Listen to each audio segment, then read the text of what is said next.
The bells of Okana village tolled mournfully, their sound heavy with grief. The air carried the cries of the people who had lost their beloved king Assam, a ruler whose kindness knew no bounds. He had been more than a king. He was a father to the people. His laughter had echoed in the village square, and his hands had built bridges of love between warring families. But now, the golden era of his reign had come to an end. The entire kingdom mourned for months. Their sorrow etched in every corner of the land. Amid this mourning, a new chapter awaited, one that revolved around the young and handsome prince, Prince Ubong, the heir to the throne. Custom detected that the king-in-waiting had 2 months after the mourning period to choose a bride.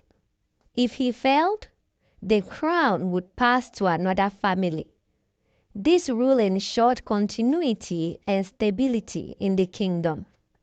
For Prince Ubong, the stakes were high. Not only did he have to find a wife, but she had to be from a noble family and possess beauty worthy of a queen.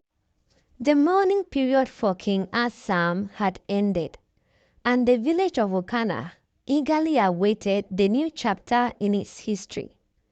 The responsibility of selecting eligible maidens for the prince had fallen on Ma Akun, the most influential woman in the kingdom.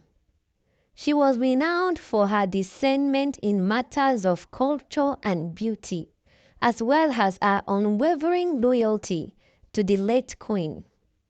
Her criteria were strict: beauty, poise, and noble lineage. To her, virtues such as kindness and humility were secondary. What mattered most was a maiden's ability to captivate the prince and command admiration. Ma Akun, driven by her commitment to tradition and her belief that a queen must embody grace and allure, had approached the task with diligence, but with her focus squarely on outward attributes. Ma Akun reached out to the 15 most prominent families in the kingdom, meticulously assessing each maiden, her sharp eyes missing no detail as she scrutinized their skin, posture, and demeanor. To her, the future queen must captivate the prince at first glance. After weeks of deliberation, Ma Akun narrowed the list to 4 extraordinary maidens, each a paragon of beauty and grace. The first maiden was a Kama, a breathtaking beauty with skin that gleamed like polished gold. She was tall, with perfectly shaped hips and an enchanting smile. A Kama's family, the Isobos, were palm oil magnates, owning the largest plantations in the kingdom. The second was Iniobong, a striking figure who carried herself like a queen. Iniobong had a model's figure, slim but with voluptuous curves. Her striking figure, its silhouette, and flawless skin made her the talk of the kingdom. The Nyong family, her kin, were wealthy fabric merchants and rubber plantation owners. Next came Mfon, a chubby and irresistibly charming maiden from the Tutumbong family. Her beauty lay in her radiant smile and dimples. Mfon was a gifted dancer, her hips swaying gracefully with each step.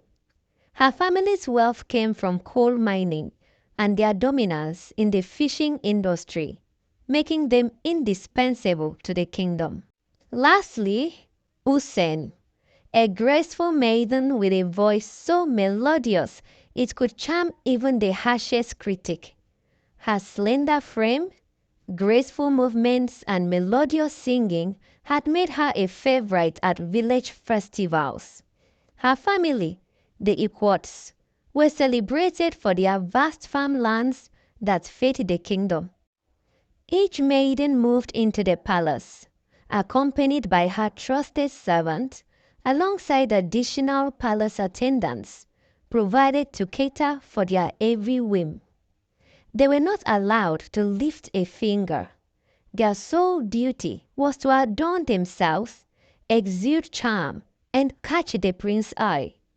To win the prince's heart, they were instructed to be their most captivating selves. The palace became a hive of activity. The corridors filled with the fragrance of rare oils and perfumes, the sound of soft laughter, and the rustle of fine silks. Each maiden sought to outshine the others, their competition subtle but fierce. A Kama spent her days gracefully walking the palace gardens, where the sunlight accentuated her glowing skin. Inyoborn flaunted her impeccable figure by wearing flowing gowns that hugged her curves, ensuring the prince noticed her striking silhouette. Mfon entertained the court with her enchanting dances, leaving everyone mesmerized. Usen, with her sweet voice, filled the palace halls with songs so beautiful they seemed to transport listeners to another world. Prince Ubong watched them quietly, his thoughts veiled. Each maiden was breathtaking in her own right, and the kingdom burst with speculation over whom he might choose.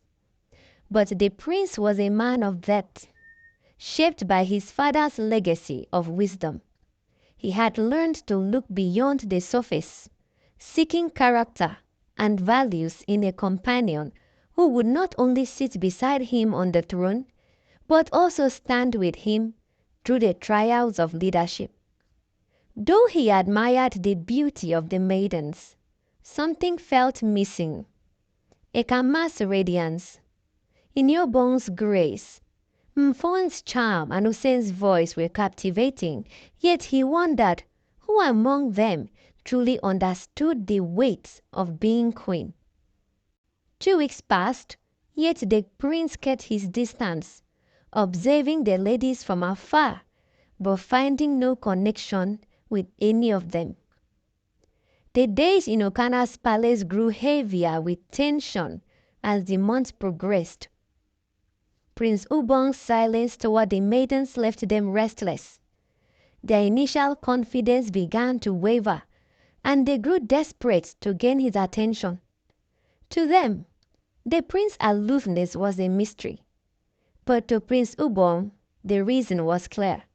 Whenever he looked at the maidens, he saw vanity, an obsession with outward beauty, and a lack of the qualities he sought in a queen. His heart longed for a woman of depth, someone with a kind and nurturing soul who could complement his vision for the kingdom. But he saw none of this in the 4 maidens before him. The maidens decided they could no longer wait for the prince to approach them. If he wouldn't take the first step, they would.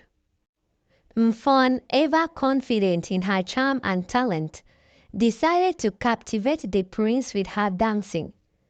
That evening, she performed a mesmerizing dance for him, her hips swaying gracefully to the rhythm of the palace drummers.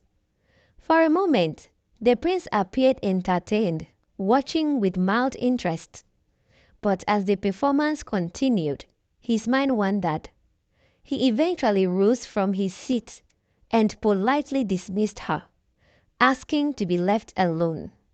Humiliated, Mfon returned to her chambers, her pride wounded. Her distress was amplified when she overheard the other maidens laughing at her failed attempt. Maybe if you ate less, the prince would have paid you more attention. Ekama taunted, her tone dripping with scorn. Mfon, already on edge, slapped Ekama in retaliation. Within moments, the two were entangled in a fierce fight, tearing at each other's clothes and screaming insults. Inyobon, ever cunning and opportunistic, saw her chance. She rushed to the prince, feigning innocence and concern. Your Highness, Mfon and Egama are fighting in the palace like common villagers. Such behavior is unbefitting of a queen. I would never act in such a shameful manner. Painting herself as the most refined and cultured. Mfon and Ekama, furious at Inyobon for reporting them, began to team up against her. They accused her of being two-faced, stirring conflict wherever she went. Inyobon, always quick to play the victim, continued running to the prince with fabricated tales of being bullied. She enjoyed the attention she received, believing she was gaining favor, but the prince saw through her schemes. With each conversation, he grew more convinced that she was not the queen he sought. Hussein, observing the chaos unfolding around her, sought a quieter approach. She was determined to prove herself, and one evening she seized an opportunity. She noticed the prince pacing in the palace gardens, his expression troubled. Your Highness, She said softly, approaching him. you seem restless. May I ask what weighs on your mind? The prince hesitated. Let me sing you to sleep. My voice might ease your worries. Hussein suggested with a sweet smile. The prince agreed, though he did so more out of weariness than enthusiasm. Hussein led him to his hut, where she began to sing. Her melodious voice filled the air, soothing his restless mind. Slowly, the prince drifted into a deep sleep, his head resting on her lap. Hussein remained by the prince's side throughout the night, content with the success of her efforts. She left the hut early the next morning, feeling proud of herself, but rather than keep the moment private, she decided to boast. The prince and I spent the night together. I may already be carrying the heir to the throne.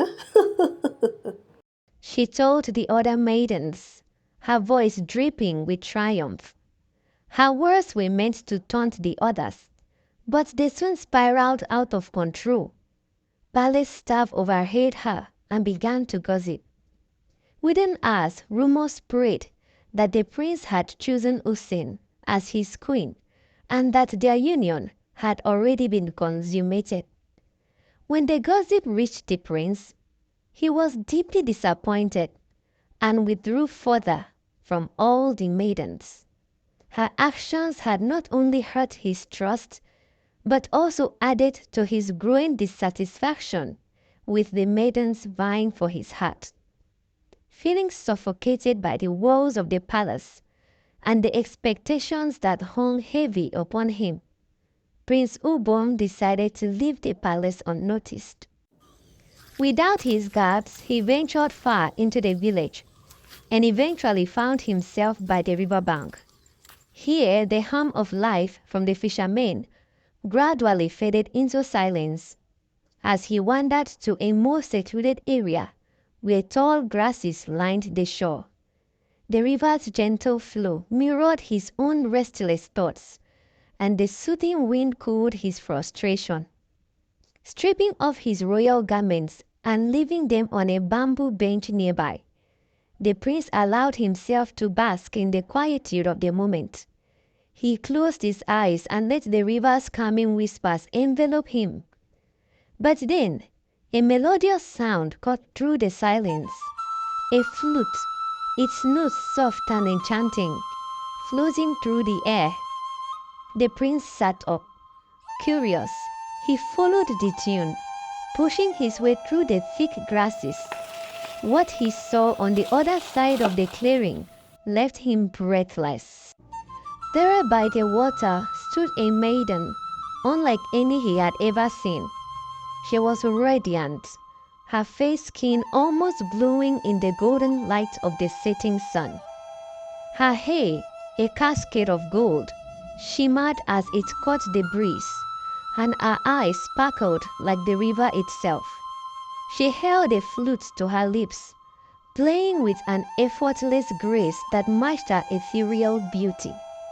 When she spotted him, she lowered her flute and smiled, a warm, genuine smile that revealed perfect white teeth and soft, inviting lips. Hi, Gokha. Why are you hiding in the bushes? She said, her tone light and teasing. The prince was taken aback. Gokha, he thought. No one had ever spoken to him so casually before. Her tone wasn't disrespectful, just playful, and he realized with amusement that she had no idea who he was. Suppressing the urge to reveal his identity, the prince smiled back. You play the flute beautifully. He said. Thank you. She replied with a graceful nod, twirling the flute in her fingers. The two fell into easy conversation. Her name was Inem, and the more she spoke, the more the prince found himself enchanted. Not just by her beauty, but by her spirit. She was kind yet witty, humble yet confident. She spoke with an honesty that felt refreshing, and her laughter rang like the sweetest melody.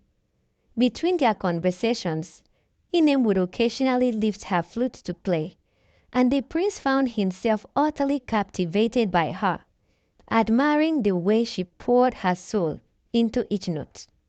As they talked, the prince asked, Where do you live? I live across the river, in Boku. Inem replied, gesturing to the opposite bank. But I come here often to find peace. This side of the river feels untouched, like it's waiting to hear my music. The prince smiled, impressed by her poetic words. As the sun began to set, Inem excused herself. It's getting late. I should head back.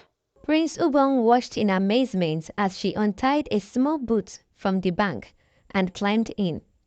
With practiced ease, she began to row herself across the river. The prince stood frozen, marveling at her strength and independence. He had never seen a maiden navigate a boat before. It was a task typically left to men or fishermen. Yet here was Inem, effortlessly commanding the river, her golden hair glinting in the fading light. He stayed on the river bank until her figure disappeared into the distance. A pang of longing settled in his chest as he realized how much he already missed her. That night, the prince returned to the palace, but his mind was far from its halls. He lay awake, replaying every moment he had spent with Inem. Her laughter, her music, her strength, all of it lingered in his thoughts. For the first time in weeks, his heart felt alive.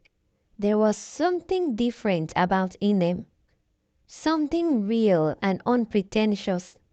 She had no idea she had been speaking to a prince, and yet she had treated him with warmth and authenticity. Prince Ubong knew he had to see her again. But more than that, he knew he had finally found what he had been searching for, a woman whose beauty was not only skin deep, but whose soul reflected the kind of love and strength he had longed for. The question now was how to bring her into his world. Inem was not from Okana, he thought, and tradition would undoubtedly stand in the way. But Prince Ubong's heart was resolute. For the first time, he felt certain of one thing. He had found the queen he desired. The following morning, he could not bear to stay within the palace walls.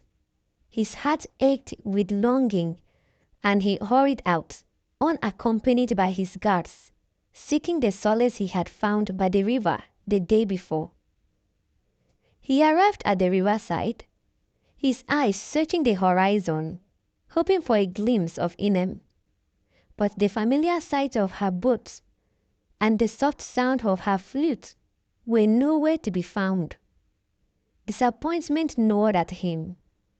He waited by the river for hours, watching as the day faded into dusk, but Inem never came. Frustration and sadness clouded his thoughts as he returned to the palace that evening.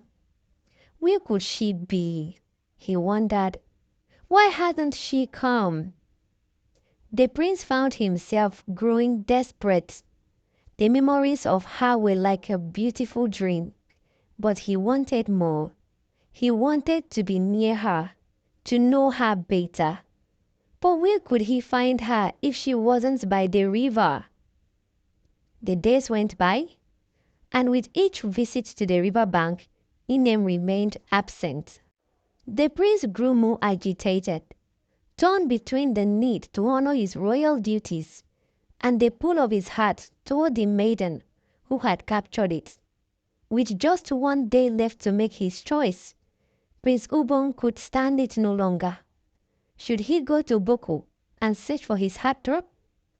The maiden who occupies his thoughts day and night? He decided he would find her, no matter what it took. The idea of losing her, of letting her slip away without ever truly knowing her, was unbearable. He had fallen in love with her spirit, her authenticity, and the peace she brought to his troubled heart. As he walked, disheartened, along the river bank once again, the sound of a boat approaching reached his ears. His heart leaped in his chest. He looked up and saw her, Inem, gliding toward him in her small boat, her golden hair catching the light as she rode with effortless grace. His heart raced, and all his frustration, disappointment, and longing melted away in that moment. As soon as she got off the boat, he pulled her into a tight embrace. I thought I had lost you. He confessed, his voice filled with a mixture of relief and joy. I've searched for you, day after day, and now that I found you, I can't imagine my life without you. Inem's eyes softened, and she stepped closer, her presence calming and genuine. You've been searching for me?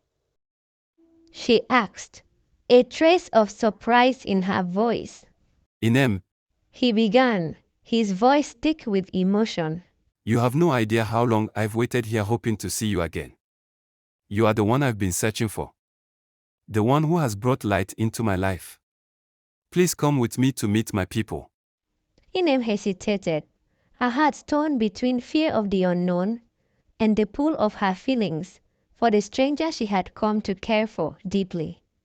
After much persuasion, she finally agreed. As they emerged from the tall grasses, Inem froze in shock as Ubong picked up his royal robes and began putting them on. What? You're a prince?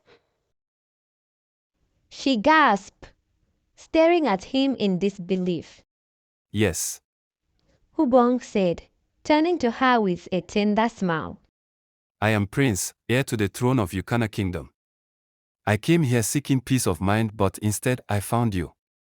Since that day I have not been able to stop thinking about you. Everything about you has captivated my heart. Inem's cheeks flushed. I tried to stay away. I thought I was being foolish, falling for a stranger I met by the river. But I couldn't stop thinking about you either. She admitted. When they stepped into the palace together, all eyes turned on them. The other maidens stiffened, their faces edged with worry. The guards whispered among themselves, and the palace burst with curiosity and confusion. Prince Ubong summoned the elders in council and Maakun, announcing that he had chosen his bride. When he presented Inem as his choice, the room erupted in disagreement. She is not of noble birth. And she is not even from Okana. You must choose from the maidens presented to you. The prince stood his ground, but it was Inem who stepped forward, her voice calm but firm. It was time for her to make a shocking revelation. I am of noble birth. She began, her words silencing the room. And I am from Okana. Gasps of surprise filled the air. Inem continued, revealing her tragic past. 25 years ago, I was abandoned at the riverbank by a wicked stepmother. I was only a few months old, left to die. A kind fisherman from Boku saw everything. After the woman left, he rescued me, and together with his wife, raised me as their own. But he told me the truth, that I am the daughter of Chief Etuk of Okana. All eyes turned to Chief Etuk, a prominent member of the council. He stood abruptly, his gaze fixed on Inem. The golden eyes. He whispered, his voice trembling. The golden hair. She is my child. Chief Etuk, overwhelmed with emotion, embraced his long-lost daughter, tears streaming down his face. The room fell silent as Chief Etuk recounted the story. He had once married 2 wives, Rose and Ime. Rose was from a different race, but she loved him dearly, that she agreed to be his wife. But for years, neither Rose nor Ime had been able to bear him a child. Finally, his first wife, Rose, gave birth to a beautiful baby girl with golden eyes and golden hair. The entire village marveled at her beauty. But one day, the baby disappeared without a trace. Rose, devastated, fell into a deep depression and died months later. Ime, Chief Etuk's second wife, gave birth to a child a year later, a daughter named Iniobong, one of the maidens vying for the prince's hand. When Ime was summoned, she confessed to abandoning the baby at the riverbank, consumed by jealousy and fear that Rose's child would overshadow her own. The prince was furious. Such evil cannot go unpunished. Aimi and her daughter shall be banished from Ukana. He declared, but Inem, a heart full of forgiveness, intervened. Please, your highness, let them stay. Their guilt and the scorn of the villagers will be punishment enough. Though furious, Ubong spared her at Inem's request.